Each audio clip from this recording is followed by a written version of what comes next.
ejected for his flagrant 2 on Gary Payton II last night. Draymond Green left the game to get stitches on his face. He got bloodied following some tough play in the post.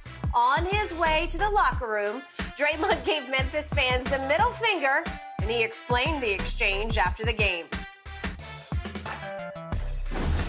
You're going to boot somebody who get elbowed in the eye and face running on blood, you should get flipped off. So I'll take the fine. I'll go do an appearance and make up the money. But it felt really good to flip them off. If they're going to be that nasty, I can be nasty too. And I'm assuming the cheers was because they know I'll get fined. Great, I make $25 million a year. I should be just fine. Some very frank talk, shall we say, from Draymond. Shannon, do you think he should be fined or suspended for those comments? He's going to get fined, but he's going to get a very heavy and stern talking to by the league office. Because Draymond is starting to get on thin ice. Okay, he did what he did Sunday, and then this situation, and I get it, it's frustrated. Skip, I remember listening to the audio when Michael Irvin laid on the field in Veterans Stadium, and they was cheering. That's just what you do. Opposing team, I mean, some fan bases will wait and see what transpired, and then they clap. That's not what some fan bases do. It wasn't the entire stadium, but a large portion of the stadium was cheering that Michael Irvin laid motionless on the field at the stadium. That is true. In this situation, they look at you, Draymond, you're an adversary. You're walking off. They don't, I mean, yeah, they see blood. It's like, look, it serves you right. Because of what you did the other day, that's how fans look at it, Skip. They're like, okay, you got, that's the karma. Yep. For you doing to Clark, you hit him in the face, you tugged on his jersey, whether you say you grabbed it or pulled it or whatever terminology you want to use, they say that was the karma. You see, it didn't take long to get you back. But come on, Draymond. Right, you grown man, you got kids, got a wife, and you flipping fans off. That makes you feel good. I don't know, Skip. For me, I've never been a guy that really liked to flip people off. I just say what I say and I just keep it moving. But come on, Draymond. But the NFL's they're gonna find him, and they're gonna talk to him because Skip, in games like this, they want you on your best behavior because they want fans to like, wow, there's enough of that going on out here in the world. I don't want to see that when I watch my sporting event. I don't want guys behaving like that. So he's going to get fined. But I just wish Draymond sometimes just take the high road, bro. I got to get it. Yeah, Draymond, you know they're going to cheer. It's you. They don't care nothing about the blood because it's like you didn't say anything.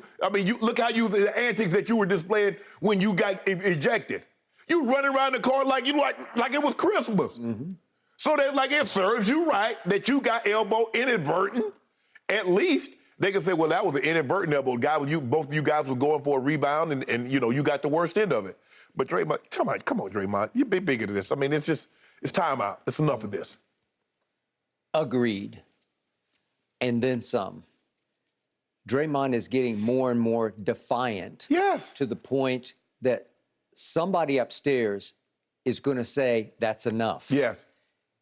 He is on the thinnest of suspension ice. Yes. And I don't want to see him gone for a big game 3 or 4 or whichever it would be.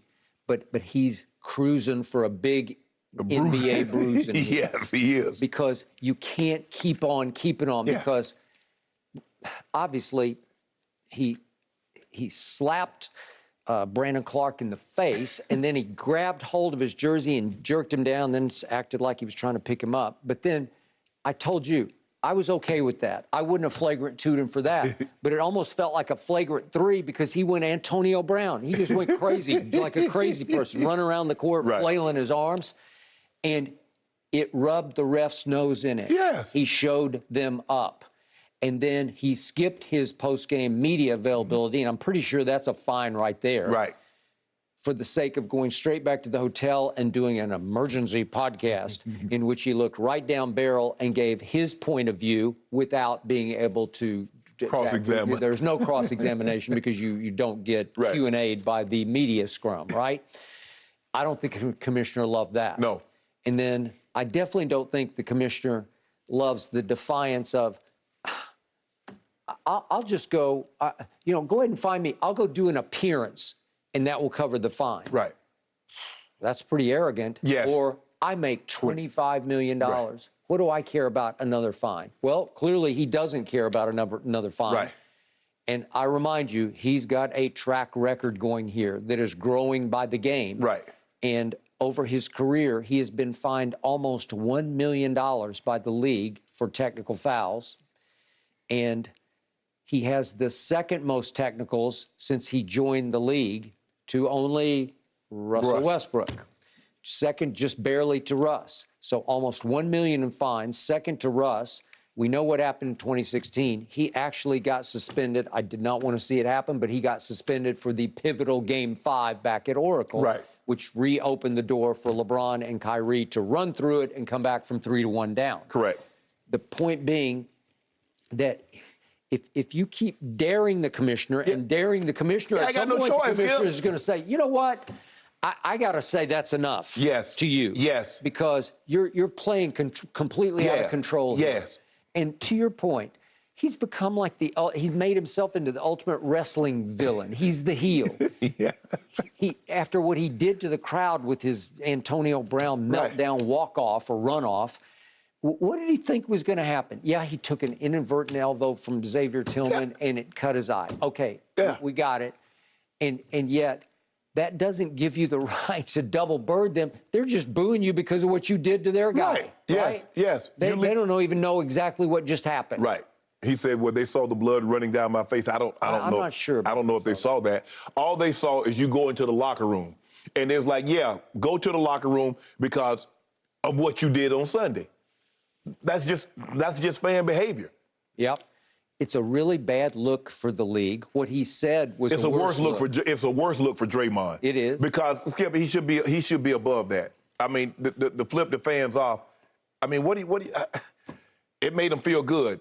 But bro, you have to understand your actions on Sunday led to this, led for them cheering because it was almost like you hit the man in the face, you snatch him down, they throw you out of the game, and you're like, yeah, I did it, yeah, and what? Yes.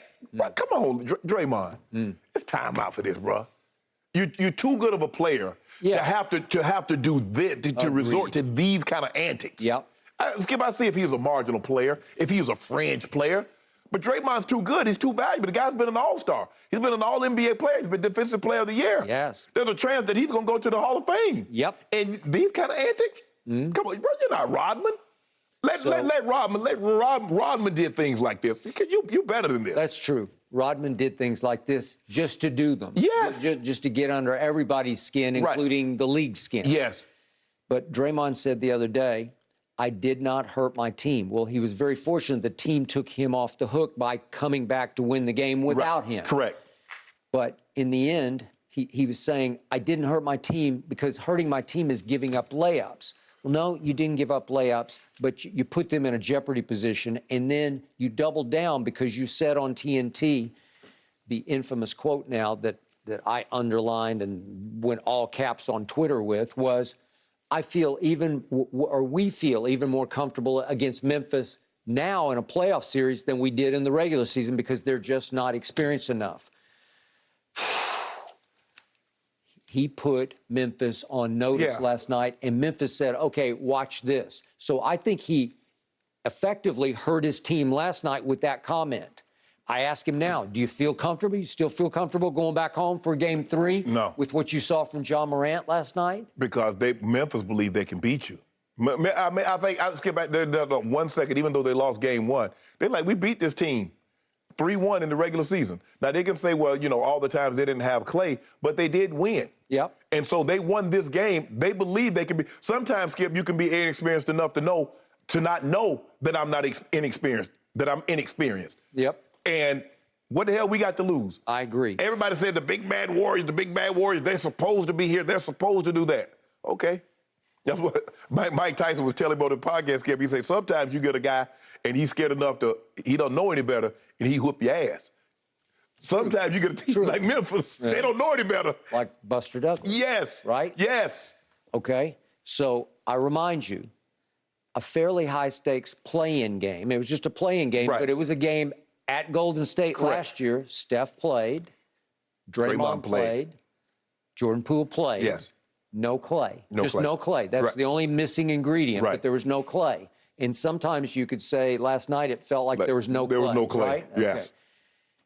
Memphis managed to take that game to overtime and win it 117-112, and Ja had 35 points. Right. And Desmond Bain did a decent job. I'm sorry, Dylan Brooks did a decent job on Steph. Steph still came up pretty big in that game. What did he wind up with? He had 39 in that game, but he wasn't great in overtime. Ja was good in overtime. Memphis was good in overtime and just ran away with the overtime and won by 5. So my point is, they're going back to that same building thinking, we won a playoff game. Yeah, we've been here before. We won before. Yeah, and you could call that a play-in, but it's a playoff game, right? It's definitely a playoff atmosphere. Yeah, and don't you think